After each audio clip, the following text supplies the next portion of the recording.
Hello to everybody. Thank you very much for coming. We are in the session Making Visible the Invisible. So for the next 1 hour and 20 minutes, more or less, we will be discussing about development and disability. I think my name is Javier Güemes. I work for Eurosocial group, and I'm also working for ONCE Foundation for Latin America. And this is an event organized by EDF, European Disability Forum, IDDC, International Development and Disability Consortium, and the Eurosocial group. During this session, we are going to try to discuss about disability and development. I think we need to recognize and to congratulate organizers of these European Days on Development, because we are devoting for the first time a session on disability and development. This is something that it was really quite needed, because all the 2030 Agenda and the Sustainable Development Goals have incorporated disability in many of the objectives, in employment, in education, in many other areas which are relevant for the lives of persons with disabilities. So with this session, what we are trying to do is to contribute to the discussion around how disability and development have to be connected, and how we can make sure that development also gets to persons with disabilities. It is a reality that sometimes persons with disabilities are left really behind in the agenda, because it's one of the populations which is more difficult sometimes to get and to be efficient, and to also be in compliance with the United Nations Convention on the rights of persons with disabilities. So definitely, this session is very needed. And in order to get into this discussion, there are 5 relevant speakers that will intervene from very different perspectives. We will have from the European Union perspective to the DPO perspective, also going through foundation and through other actors which are relevant when we are speaking about development and disability. So, as you know, by the end of the session, we will also have the opportunity to have a session of questions. And you will be more than welcome if you have any, let's say, question during the interventions, to try to keep them until the end of the last session, with one exception. Is our representative from the European Commission that will have to leave a little bit earlier, so we will have questions right after her session. But definitely, I would like to stop now speaking and go to our speakers, so they will introduce from their different perspectives how they see disability development and how to make visible the invisible. Because probably one of the main problems we have is that sometimes we cannot find disability in many areas of life, including legislation, policies, or just specific programs for different groups. So our first speaker is Mrs. Henriette Geiger. She is the director of the Directorate of People and Peace in the Directorate General for Development and Cooperation of the European Commission, overseeing the European Commission's development cooperation on human development, including human rights, gender equality, health, education, migration, and security. And she has also a long experience before this position in bilateral cooperation in Asia, Pacific, Latin America, and the Caribbean, and also in the Horn of Africa, East Africa, Indian Ocean, in the European External Action Service. So please, Henriette, we'll be really thankful if you could just intervene at this time. Thank you very much. First of all, take an interest in the issue we're talking about today. It's my great pleasure to be with you, and thank you for inviting me to this panel. And first of all, I'm sorry I cannot stay until the end, because there are overlapping panels, so I have to leave a bit earlier. We think that it was really high time that the EDDs dedicate a high-level panel to the inclusion of persons with disabilities. And I thank the organizers for taking this initiative.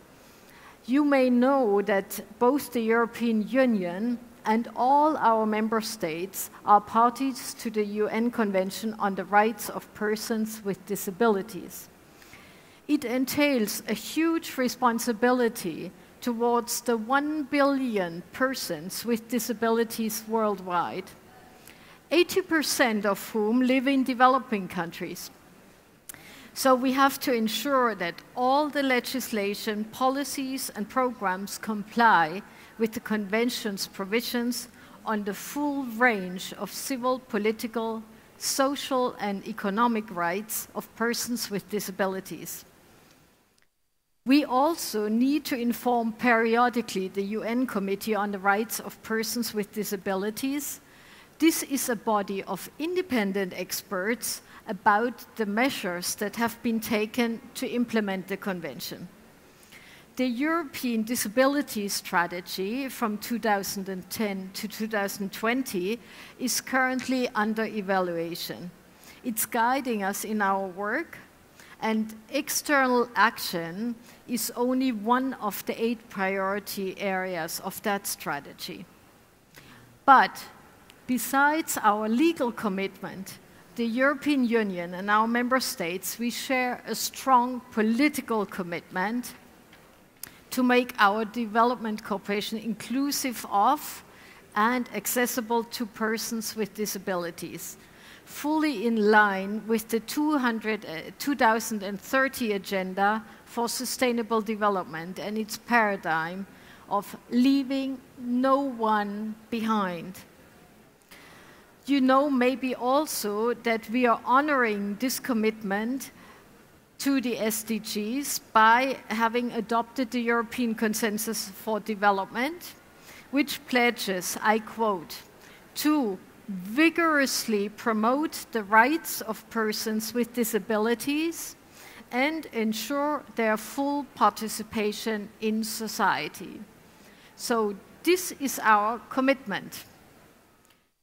The European Consensus is emphasizing a rights-based approach, tackling the multiple forms of discrimination to ensure the full participation of all. Now, you may say all of this is very good on paper. How does this translate into reality, into action? To implement this, we're using the full range of all our instruments, from development cooperation to human rights dialogues with our partner countries, from project aid modalities to budget support operations. The European Union, together with our member states, we are already the most important supporter of social inclusion and human rights of persons with disabilities in partner countries. Since 2010, we have funded more than 400 disability-specific projects in more than 100 countries, mainly in partnership with civil society, but also in partnership and supporting government efforts to implement and monitor the Convention on the Rights of Persons with Disabilities. But to speak frankly, so far we have not been fully able to report on the results of our work because we have an absence of statistical data, the statistical tools to track our support. This is why I also like the title of this panel, Making Visible the Invisible. It is a major task for all of us. Key in this is also to fight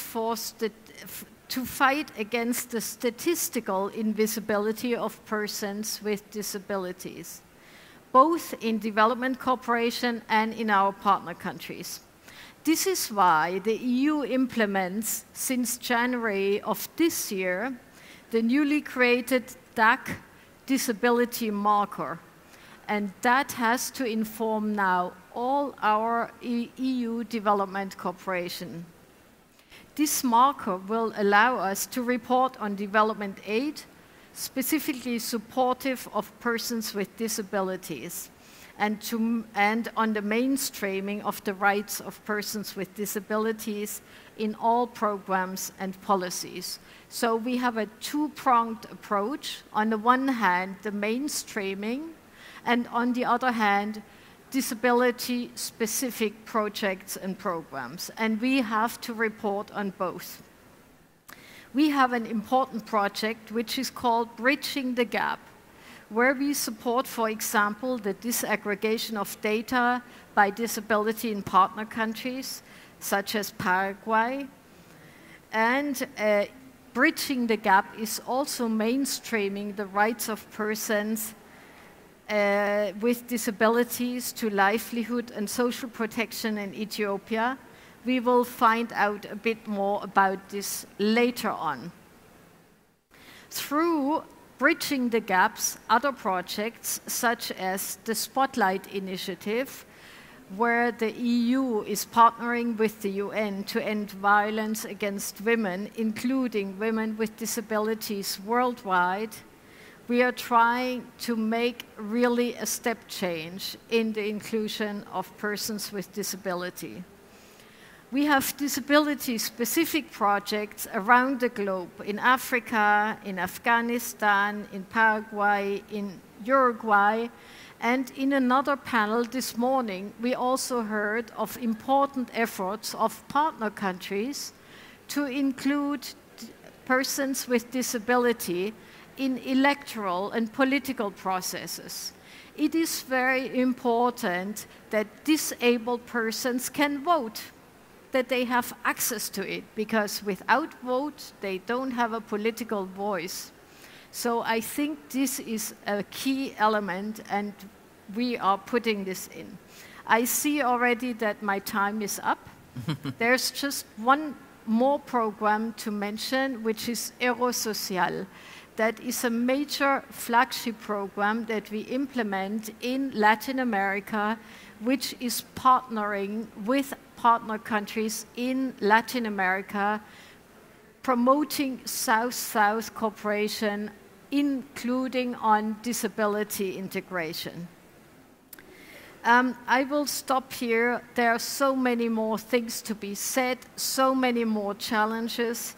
But I think if we all work together, and we need the full support of the NGOs and civil societies working with disability to fully integrate the technical expertise to make our programs really work. And you can be certain that the EU and our own services in the European Commission are fully committed to work with you to make this a reality. Thank you very much.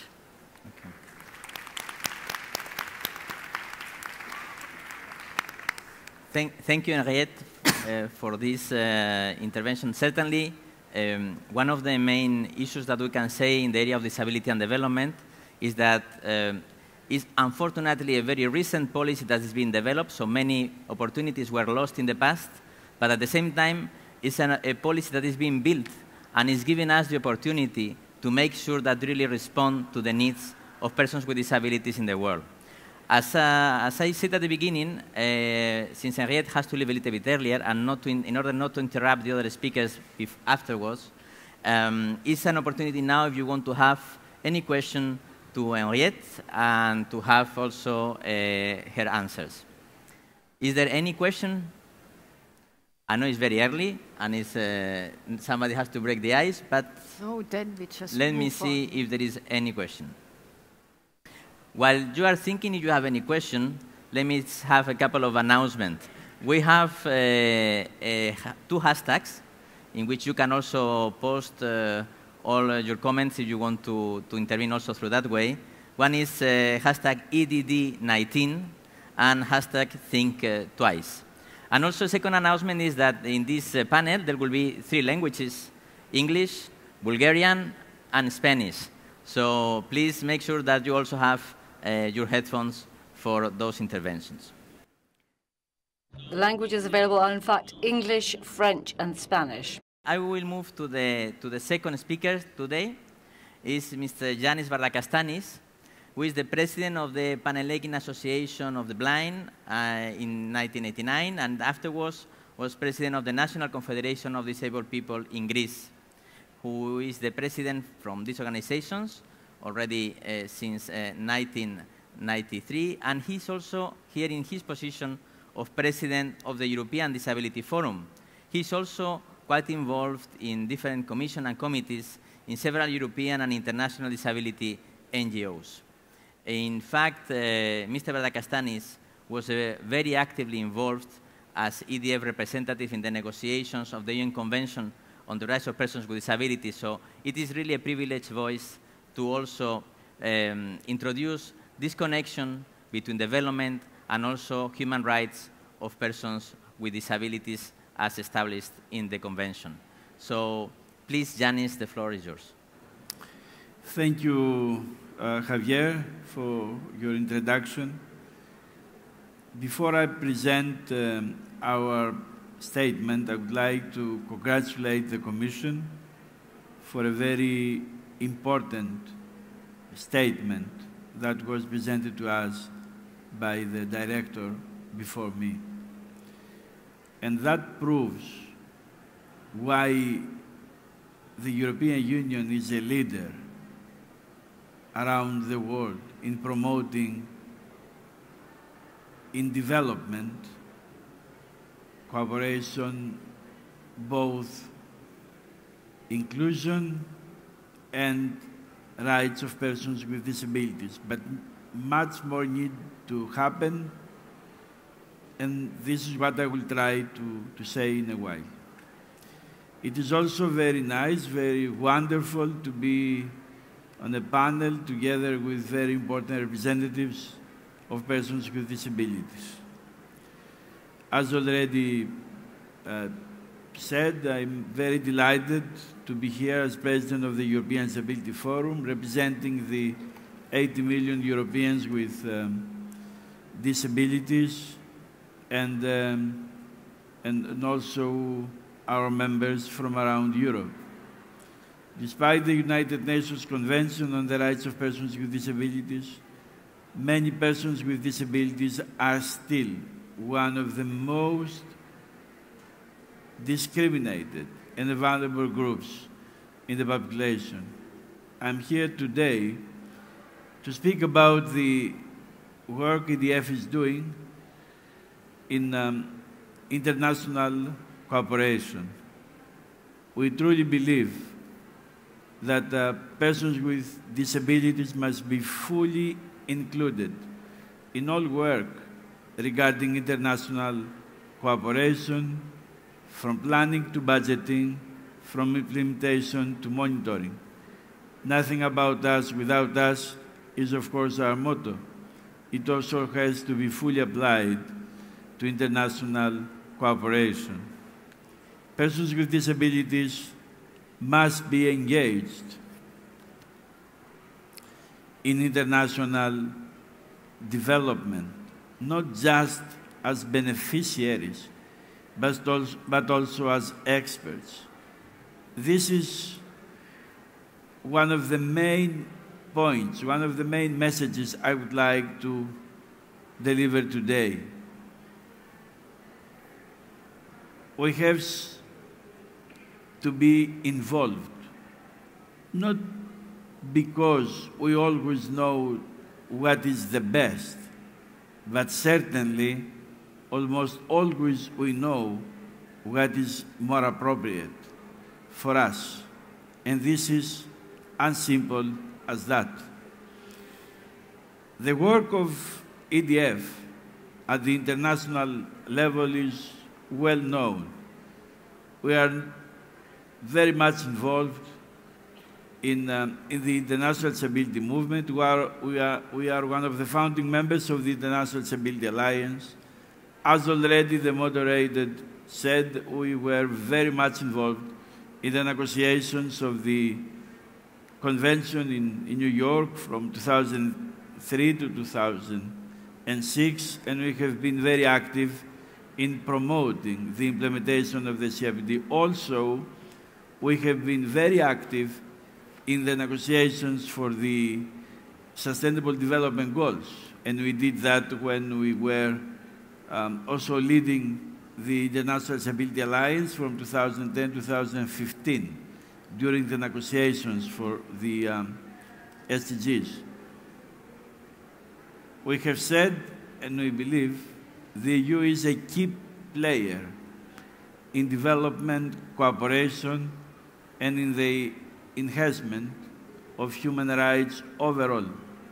So it is very important that we ensure that the CRPD is fully incorporated in all external actions. I want to elaborate on this. In fact, Article 32 on international cooperation outlines the measures states parties must take to fulfill their obligations regarding international cooperation.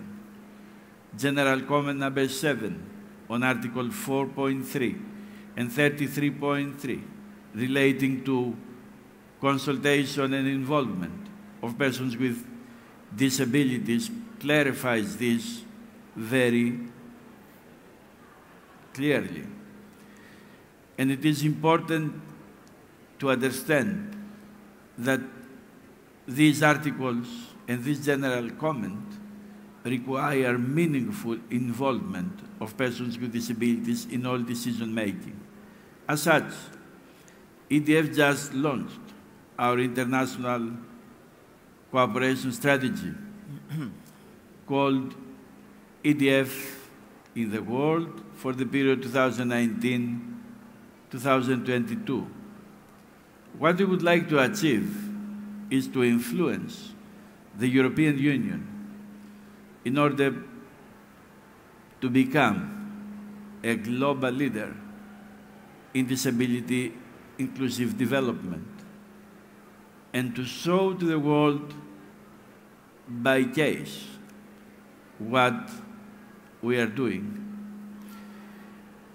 For that matter, we are glad to see that the European Commission is already a member of GLAD. GLAD is a network of donors, bilateral, multilateral, state, private, on disability. We want to advocate for evidence. So, for instance, data can be used to strengthen the investment that is made in inclusive development, in international cooperation policies and programs.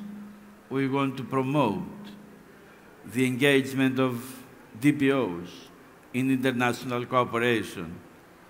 We would like to mention again that DPOs, persons with disabilities, must be actively consulted and engaged when we come to decision-making, also in development policies. I would like to say finally that it is very important to regionalize our work. We have regional DPOs in Africa, in Latin America, in the Arab world, in the Pacific, elsewhere. And there is a need to have capacity building for those NGOs. And it is important for the European Commission and the European Union to take stock of this. And also, we want to champion innovation and learning, supporting creativity, new ideas, and meet all challenges, to engage in non-traditional advocacy activities. We rely on our membership and the work we have been doing, but also we rely on the commitment that we also heard from the European Union. To finish, I would like to make 2 points. First, I would like to congratulate the EU on the implementation of the newly created disability marker adopted by OECD DAC.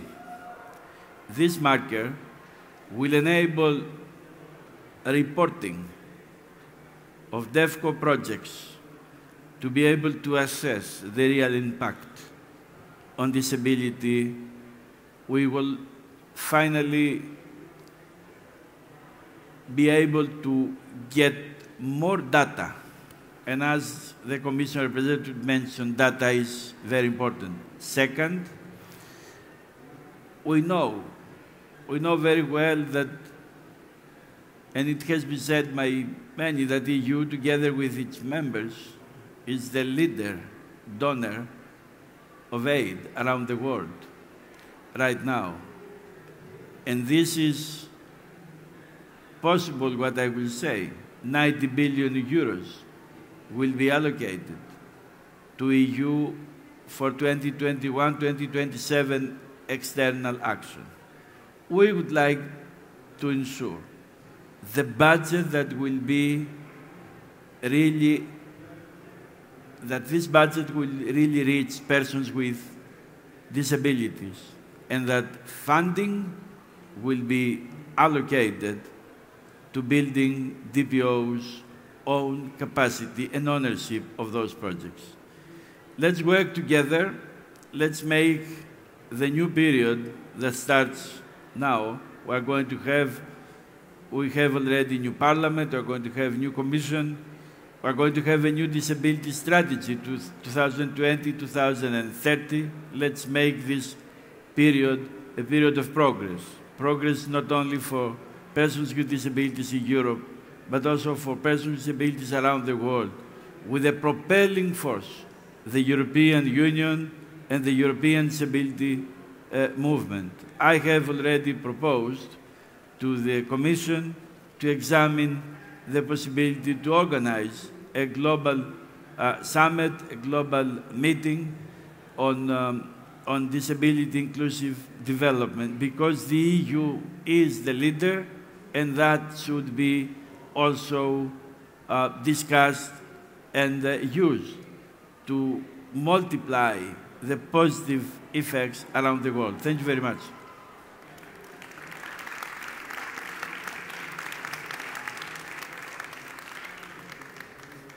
Thank you very much, Yanis. Let's hope we can get to this summit with really a giant step in the European Union and in the world if we could get this disability summit here in Brussels or somewhere else, but also sponsored by the European Union.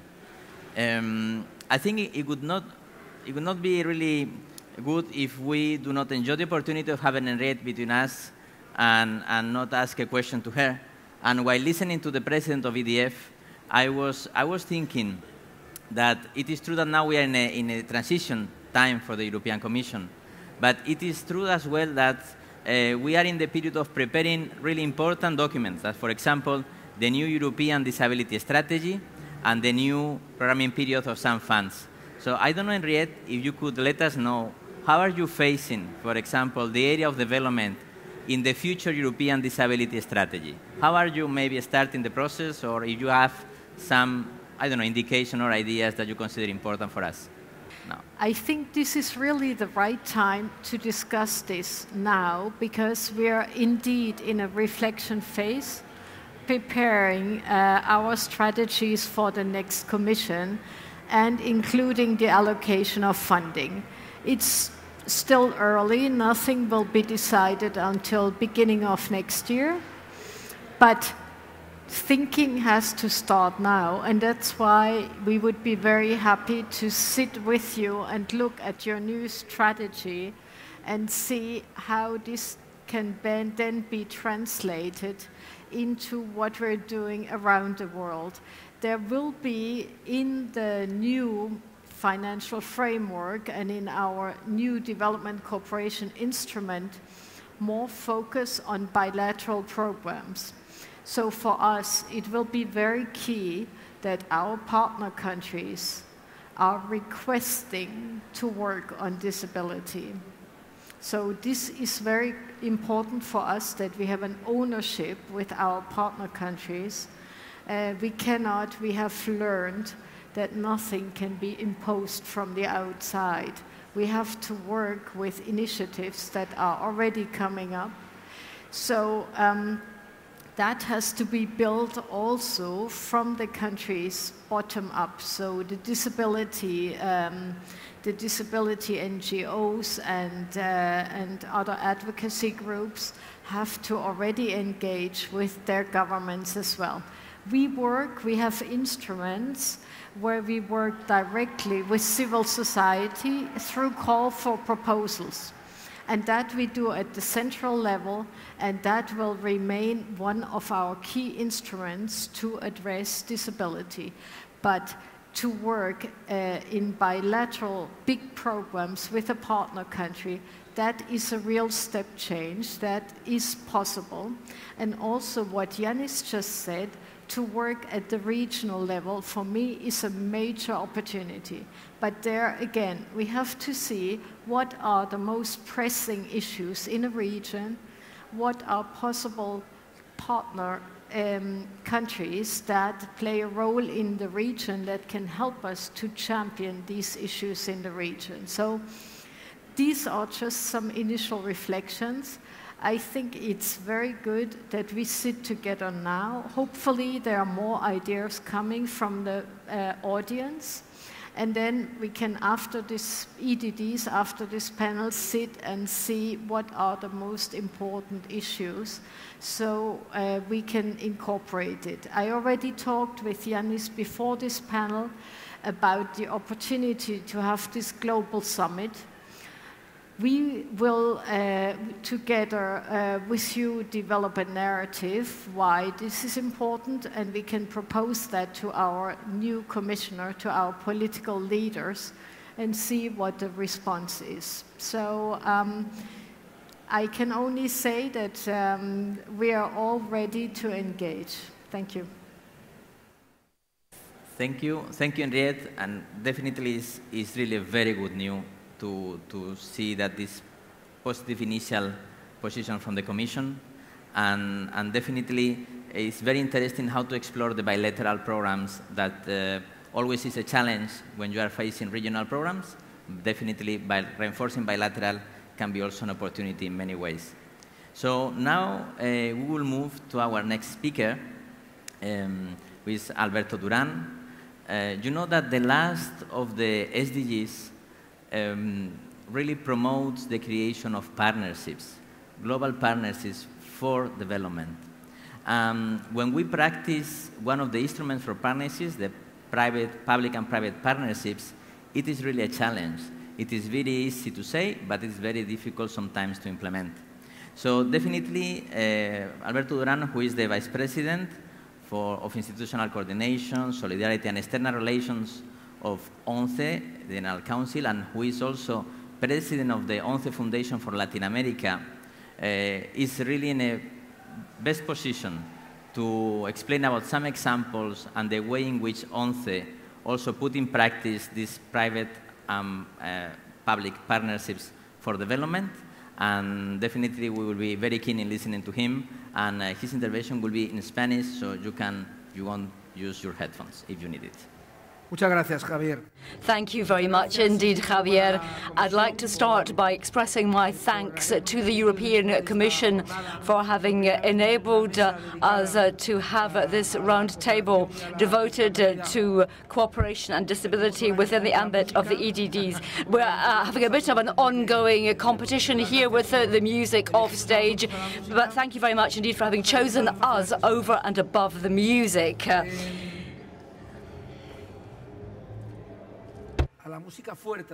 And it's getting louder and louder, this music, says the speaker, and also says the interpreter.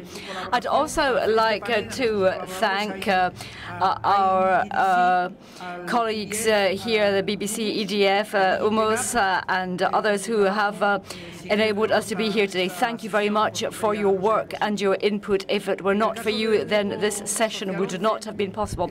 Under the auspices of ONCE, we do have experience experience of cooperation development, first and foremost in Latin America. In that region of the world, we have worked on developing cooperation in the field of disability, focusing particularly on the blind to ensure that tomorrow they can have an opportunity to take up employment and to get the necessary education, training and information to enable them to do so.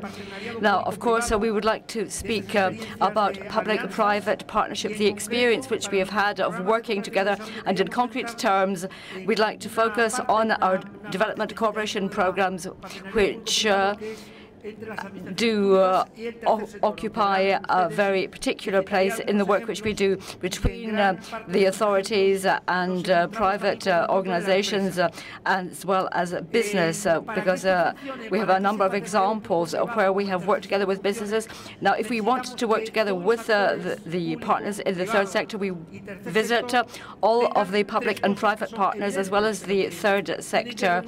And I think that here it is very important to ensure that three conditions are met, as well as bringing together the three actors. Everybody has to be responsible. They have to have a concrete plan for acting in a socially responsible way. They need to have a plan, and they also have to be able to take into account the criteria which we have in the Charter for Persons with Disabilities.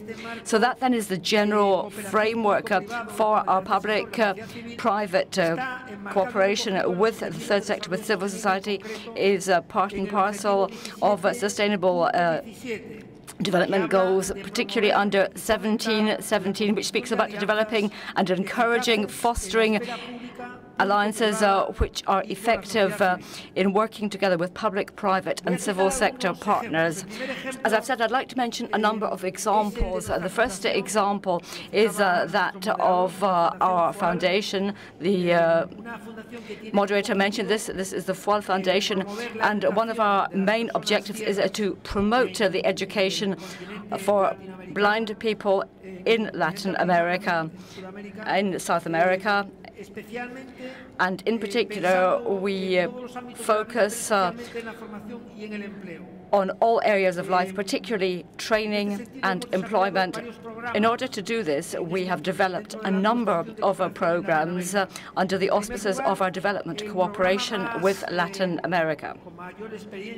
The program which we have been working on for longest, where we have the greatest experience, is a program which is currently being carried out in 12 different countries, and which focuses on training blind people to gain a foothold on the jobs market. These are persons who are either fully or partly blind, who have sight problems. And we work together with the local authorities as well as the local employment authorities. And we also bring in not just local authorities, but also industry and the family members of the persons, because very often family members do not think that it will be a real option for their family member who has sight problems to get a real job. So this is a model program which has gone through a number of iterations and which has been extended to further countries. Now, another second program is one which we have developed in the Dominican Republic with financing from Europe.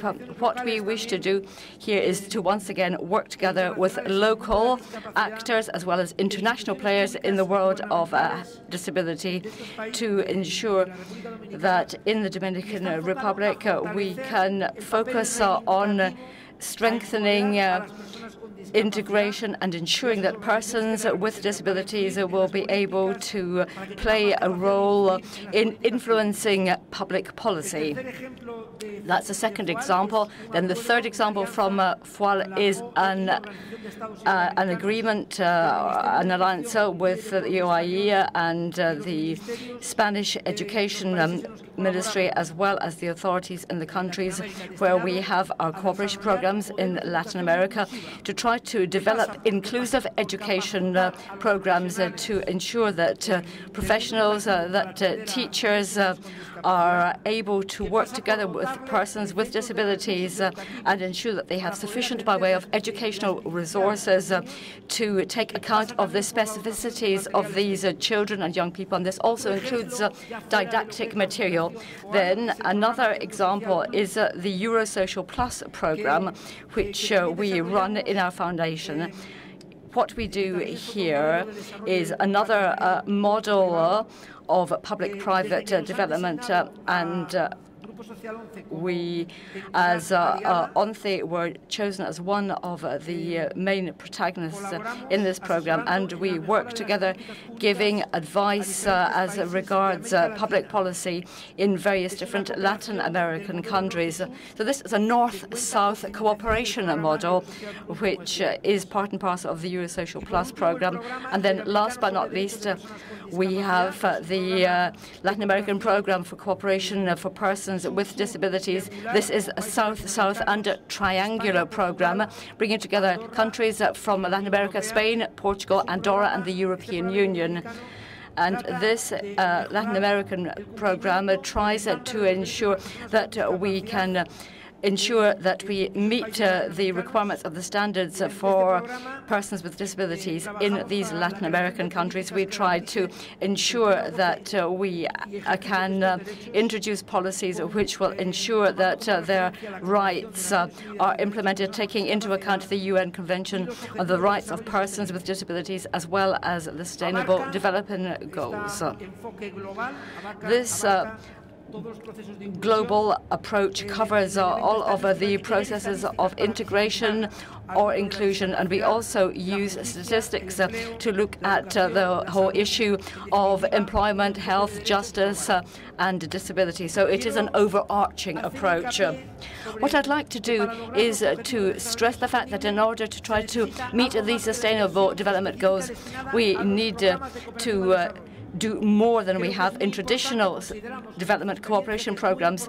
Our experience is a vast one, and we have to take into account that we need to bring in private resources and private industry in the world of business.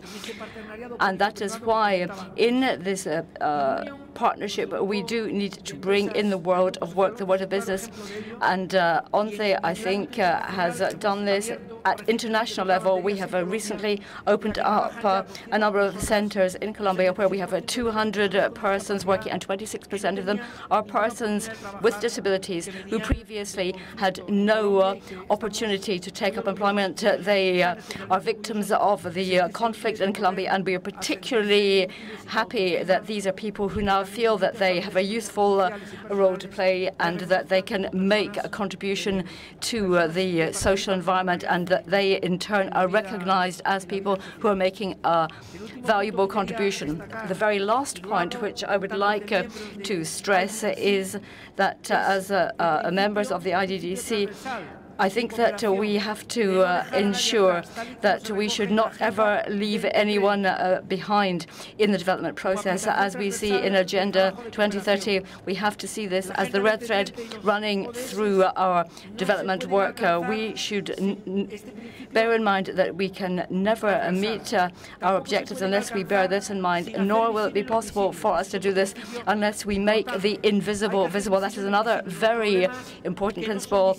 We have to shed a light on those problems which otherwise would remain invisible. And sometimes if they are invisible, they are not dealt with. Sometimes if they are visible, they're not dealt with either, but they have to be visible. We should also not leave anyone behind, and that is a part and parcel of the work which we do, which is rooted in our concept of human rights, which is why we needed to have greater attention paid to this in order to ensure that we can fully implement this principle in what we do. All actors working in development cooperation have to ensure that they have enough people with disabilities working with them. And this is what my colleague Yanis said.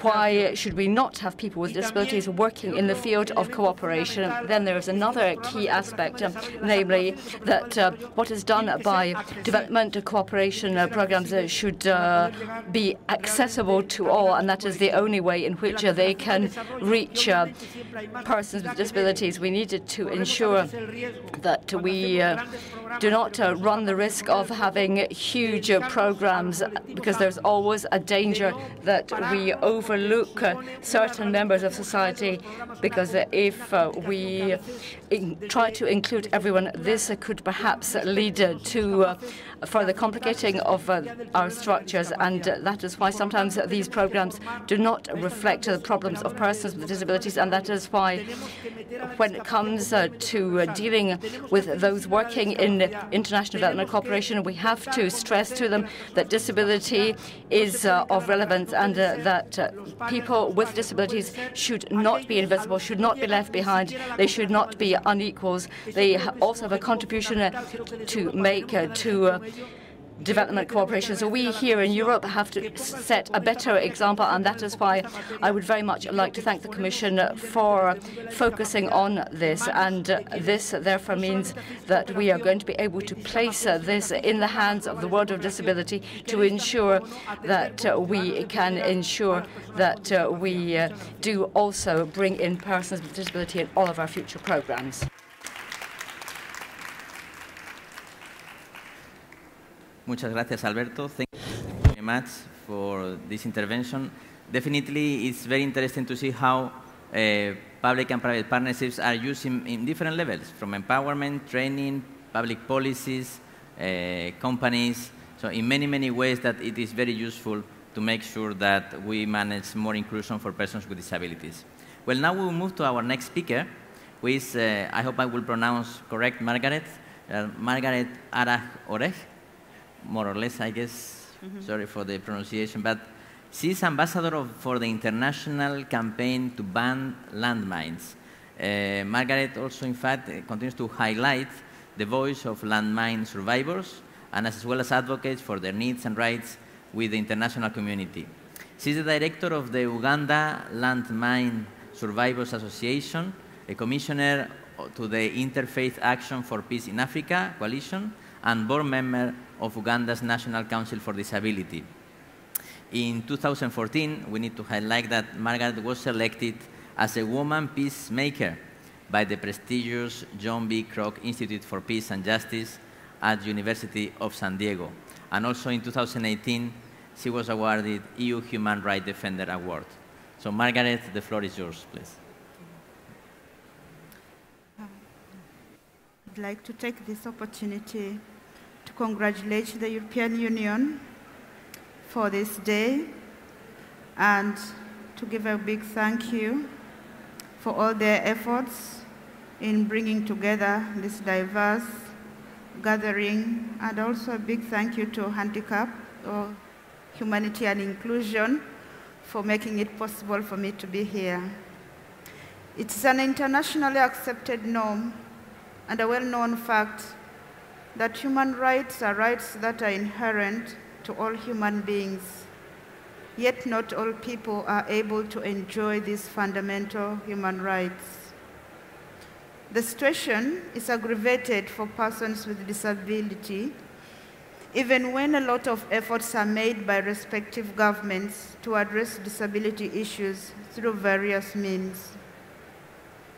An example in Uganda, my country, where affirmative action targeting persons with disability are in place, such as the Universal Primary Education, the Local Government Act, and many others, where persons of disability are given the platform and the opportunity to participate, yet still a lot has to be put in place if persons with disabilities are to enjoy equal opportunities and quality of lives in their communities. We have a percentage of 12.5 of our population who are persons with disability, but we still have inadequate statistics relating to persons with disabilities. Yet it is very important for research, planning, and targeting disaggregated services to persons with disabilities. And there are a number of persons with disabilities worldwide that are still unaware of their rights and face discrimination on a daily basis. Even those who are enlightened and know their rights, they continue to face violation and lack the confidence and capacity to claim them. Many persons with disability networks have been formed, but they require increased capacity in order to mobilize and self-advocate for their rights. When we talk about leaving no one behind, we have to look at why some people are left behind. And there are several societal and legal barriers that still hinder persons with disabilities from enjoying their human rights. And I would like to put an emphasis in Africa and the least developed countries in the world. And I would like to cite some of these areas. One on the list is gender disparity. Women with disabilities face double marginalization, and I could possibly say triple for those in rural Africa, where women are relegated to second position in almost everything. Women with disabilities face unique challenges and need specific added support compared to their male counterparts. Gender inequality, I would emphasize, is also imperative for economic growth and development in all sectors.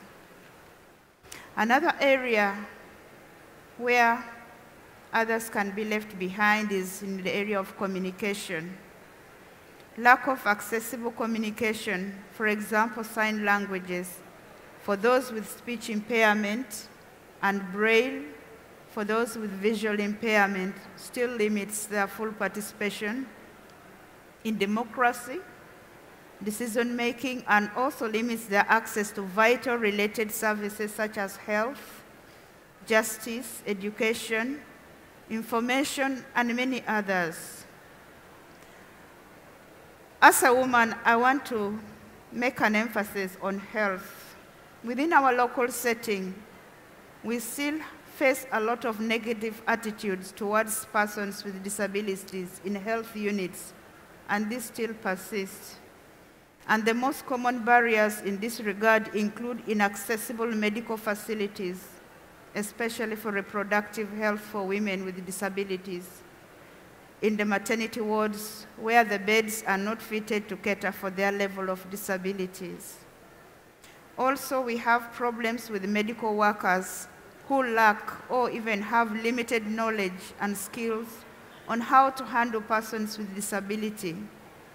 So while medical or health-related information to the public is not provided in an inclusive manner or in an accessible format, this also poses a challenge for making everyone walk in the same step. As an amputee, one of the challenges I continually experience is in the area of rehabilitation. Although there are several rehabilitation facilities in the country, access to these centers are still a big challenge to those who need them due to the location, as most of these centers are in urban areas and the end users, majority of them are in the rural areas and hard-to-reach areas. And some of these people are unable even to access these premises because of the cost associated and things like that, travel, their upkeep, and the rest. There is also a general scarcity of assistive devices for those with mobility challenges. I mentioned the Braille machines for the visually impaired, amongst others. And there is commitment to improving lives of persons with disabilities should also consist of its ability to provide assistive technologies such as wheelchair making, crutches, so that persons with disability can be able to move easily and also be an avenue for them to earn a decent living and sustain themselves and their household. So such technologies, much as they are very much needed, are expensive and rarely affordable by the poor households. A subsidy to local manufacturers or importers of such devices could make them affordable for those with persons with disabilities. And furthermore, increase in funding to research and development initiatives in similar technologies could go a long way in making these devices available for persons with disability. Not to mention water and sanitation. Water is life. And the human right to sanitation entitles everyone without discrimination to physical and affordable access to dignified sanitation in all spheres of life, which is safe, hygienic, secure, socially and culturally acceptable, and provides privacy and dignity. However, this is not the case in many areas. Much as this is clearly a national issue facing the general population, vulnerable groups such as persons with disabilities are most affected given their mental and physical limitations. Overall, in my country, Uganda has a reasonably well-developed framework of national sanitation policies. However, our responsibility for implementation is found primarily at the local government level, where sanitation rarely receives priority because of competing political, financial, and resource issues. As is the common trend, non-governmental organizations try to bridge the gap, but some of these interventions are not tailored to address the unique challenges of persons with disabilities and are focused on the general population. Hence, the existing gap in sanitation for persons with disabilities, which tends to limit participation in all areas. And top of the list is the budgetary allocation. Disability rights and inclusion is underfunded in most national budgets, and this is a deterrent and also restricts our participation with disabilities in that they are unable to get the necessary required services adapted to their need. We know there are a number of organizations that have stepped in to make the lives of persons with disabilities better, but there still needs more to be done. Just to cite some of the success stories that we have had in Uganda, where advocacy and lobbying has brought some positive results.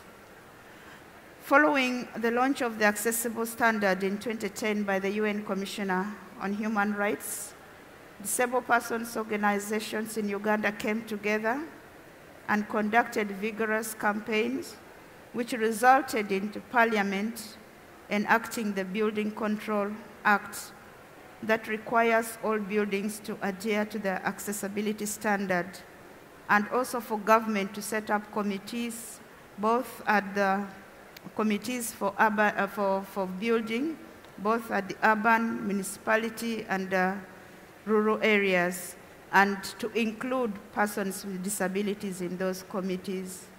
This has been a big break for persons with disabilities in Uganda, and the most recent, which happened only last week, was a big campaign by people living with albinism, whom most of you may understand need a lot of sunscreen for their skin.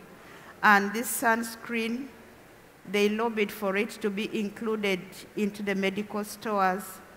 And with a lot of effort, it was finally accepted by government, and government will now provide sunscreens for persons living with disabilities, for the persons with albinism. Yes. What do I expect from the European Union? Flying 8 hours to come to Brussels.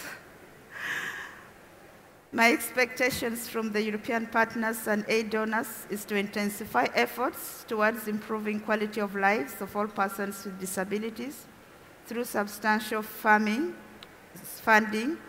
and this has to be some specific percentage of funds extended to partner countries as grants, and they should go systematically to addressing disability issues. And also in aid programming phase, it is important to consult with the disabled persons to identify the real needs that the aid program should address. There are already good policies in place. However, implementation still remains a big challenge, and the EU could help government in partner countries to properly implement, for example, the CRPD through technical assistance, capacity building for government officials, so that they can efficiently formulate and enforce these inclusive laws and policies for total inclusion of persons with disabilities in all sectors. And also an obstacle to implementation of the laws remains the common mindset that still considers persons with disabilities as being inferior. So more funding to support capacity building for staff in service provisions such as health, education, judiciary, transport, and ministries of work would be an added welcome. And I would rather actually like to call on the European Union to support NGOs that are mainly focused on working with disability and disabled persons, so that it's essential for them to enhance their participation in policy making and carry out advocacy and awareness rising to the general public for inclusion of all persons with disability. And finally, the European Union could also facilitate partner countries' government to improve access to rehabilitation services and assistive devices, and this could be done by waiving taxes on import of assistive devices so that learners and children with disabilities in schools and tertiary institutions could more easily access such vital devices. Thank you.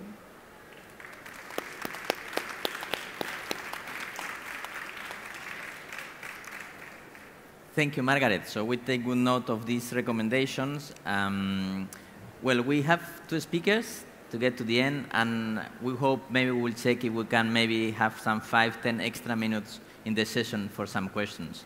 But now our next speaker, again, sorry for the pronunciation, Migret Nigusie. She's Vice President of the Ethiopian National Association on Intellectual Disabilities, and as well as the Federation of Ethiopian National Association of Persons with Disabilities.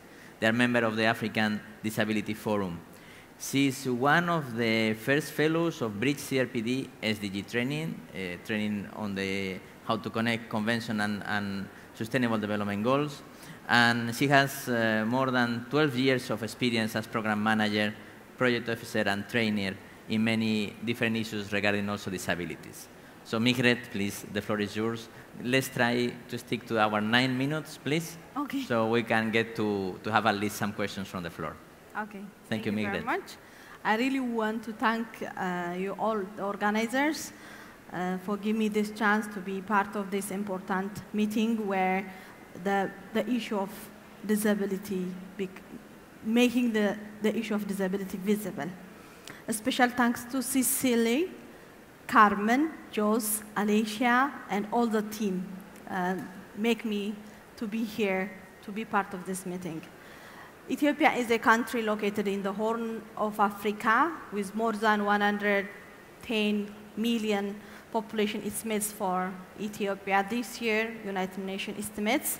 According to the UNDP Human Development Report 2060, Ethiopia is ranked 174 with Human Development Index value 0.448, which is low human development. In Ethiopia, persons with disability have over the years organized themselves at national level into major single disability National Association of Persons with Disabilities, all with headquarters in Addis Ababa. In 1996, EDP was formed a national umbrella organization now called the Federation of Ethiopian National Association of Persons with Disability, which I am representing as a vice president. There are also a lot of grassroots levels, DPOs in every part of Ethiopia, but DPOs in the grassroots level don't have a capacity, especially in the rural area. They are in need of all supporters. They have all been registered under the Civil Society Agency proclamation, which was one of the challenges for DPOs to operate their responsibility as expected, especially when there was the limitation to work on right-based approach boldly.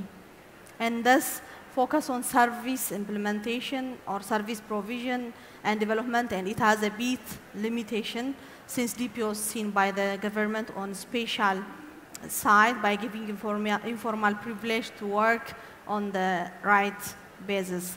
Engage in disability rights advocacy activities. Currently, because of the new government, as all of you know about it, the reform in the country, this specific legislation was reviewed and amended as we need it now. One has a restriction, but to work on the right-based approach as SSO or DPO, it is not a problem currently. In Ethiopia, there are very few studies on disability, and this data on this is not adequate available. But there are some estimates which show that the proportion of persons with disability in Ethiopia, disability population estimated 70.6% according to World Health Organization report on 2011, which means more than 20 million people in general is persons with disability in the country. The last two censuses of Ethiopian underestimated the population size according to 2007 census or population and housing census. In Ethiopia, estimates are 800,000, which is 1.17% of the population. At that time, it was 70 million people, and also the proportion could probably be higher because of the high prevalence of its risk factor, including disease, war, famine, accident, malnutrition, and harmful traditional practices in particular, and high poverty in general. Great majority of persons with disability in Ethiopia have no education, employment, and other opportunity in life, and could not fulfill their basic needs, food, clothes, and shelter, and do not have access to basic social services that could help reduce their dependency. 95% of them and their families in Ethiopia are living in extreme poverty. Currently, because of the reform, we are starting to see changes in every sector regardless to person with disability. For the first time, we have got a separate disability affairs directorate in 2019. We have got hope to see a better implementation of inclusive development in Ethiopia. I would like to share also about the social protection we have in Ethiopia. Social protection for the most marginalized, among the marginalized is an urgent priority to leave no one behind and ensure the grassroots for the inclusion of the furthest behind in one of the world's most rapid population growing countries. This is why Bridging the Gaps action in Ethiopia focuses on social protection. This work is carried on jointly with organizations of persons with disability to develop and implement inclusive policies and services in line with CRPD principles and the SDGs. Potential area of high inclusive growth and development are the impact of social protection focusing on children, particularly under 5, social protection to make migration smoother and cities more attractive place to live for low-skilled workers, and social protection focusing on adolescents and youth adults. Ethiopia has some shortcomings on the impact of social protection on inclusive growth or development. It has various social protection programs, pension, urban and rural, PSNP, health insurance, health services, school feeding, nutrition program, housing, grain subsidies, and so on. But being carried out in fragmented and ad hoc basis and also unproductive manner.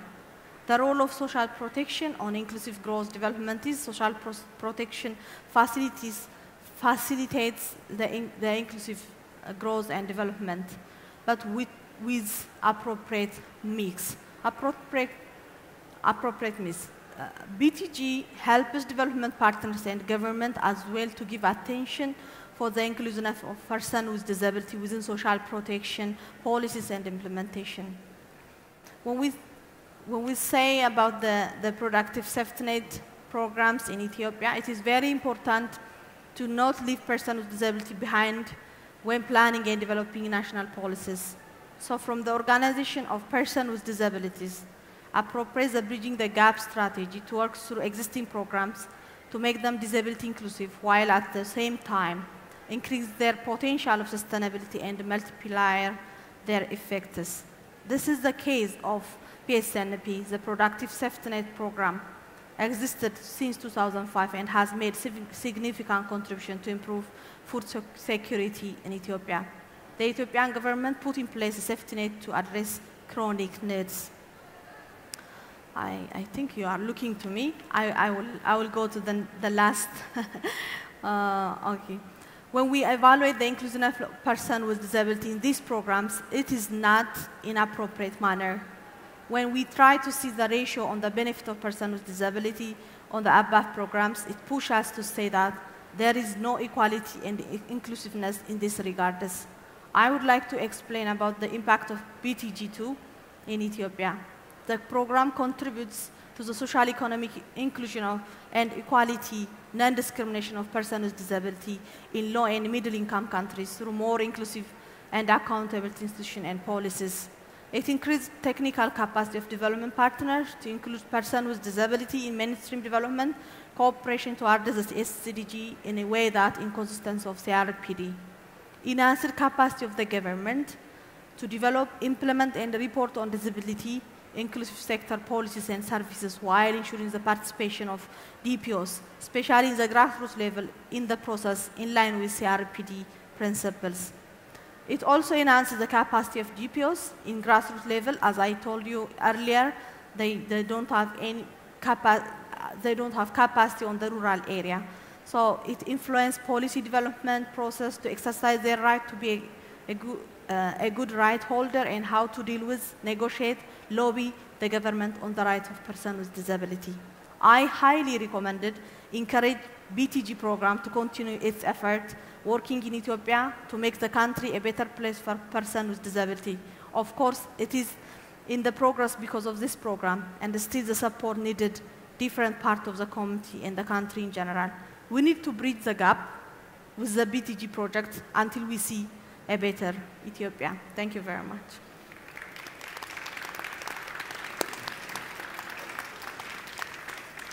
Thank you. We will move to our last speaker. I have to say that the disability movement in the world is very impressive, but it is probably one of the most impressive is the movement of self-advocates. So definitely our next speaker, Veliko Velikov, hope I pronounce it well, is a 19 years old, very active member of Lumos, and in the area of child participation group in Bulgaria.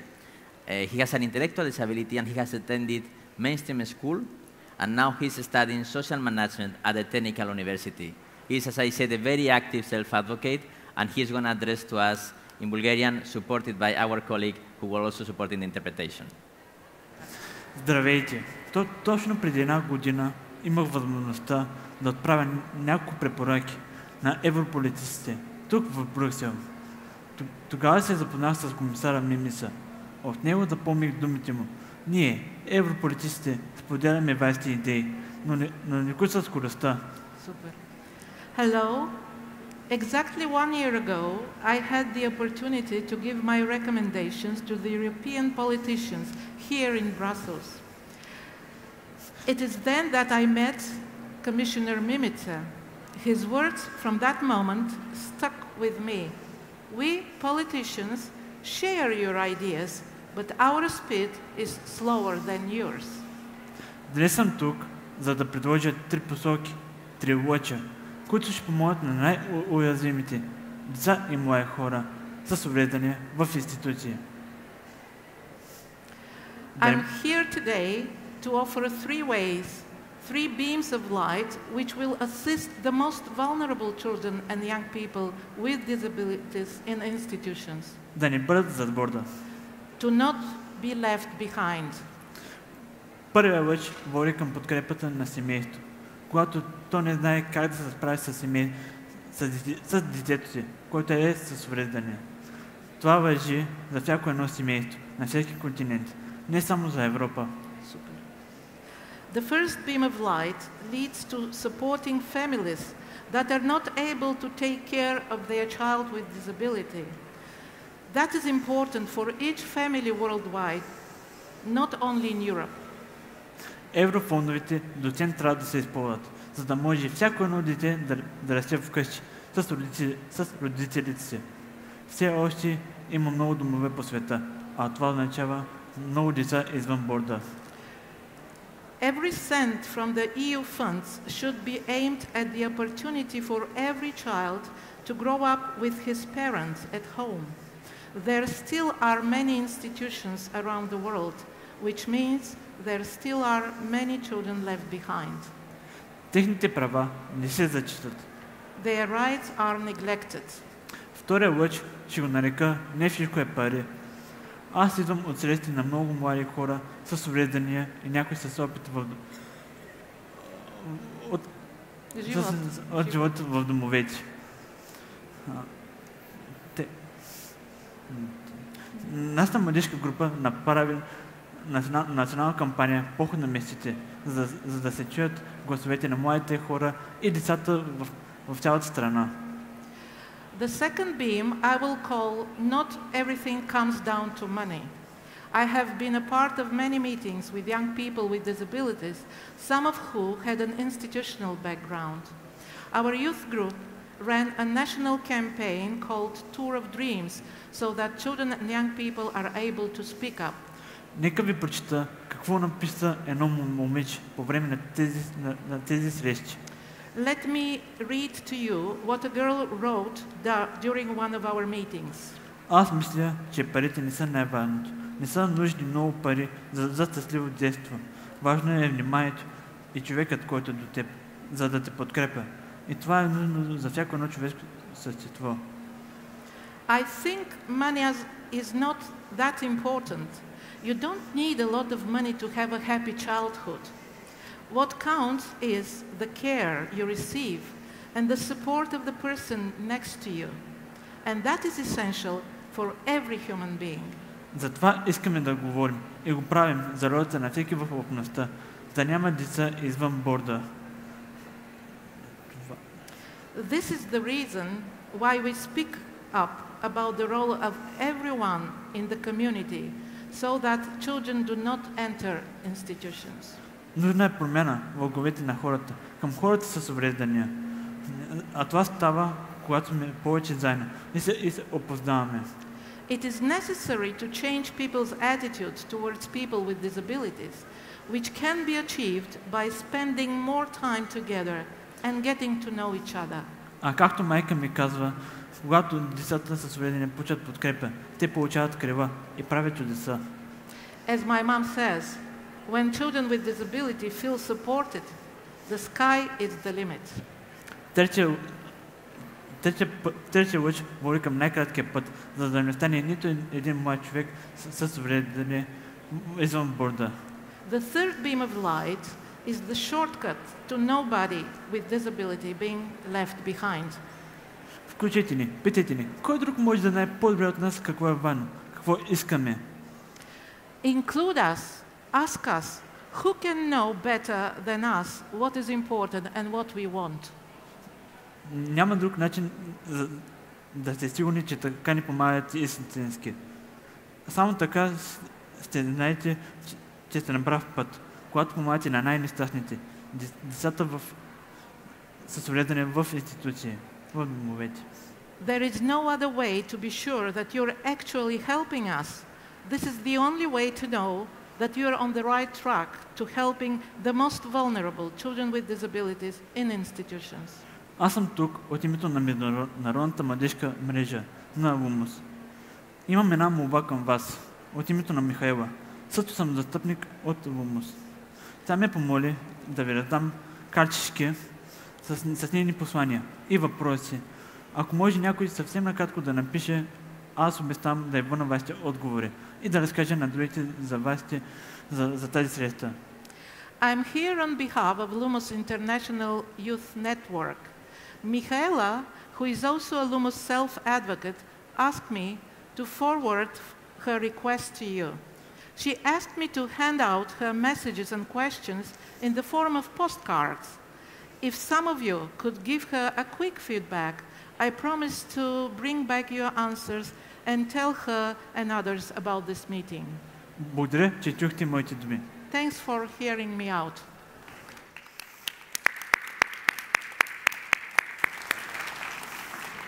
Well, thank you very much, Veliko. Really very interesting and very clear.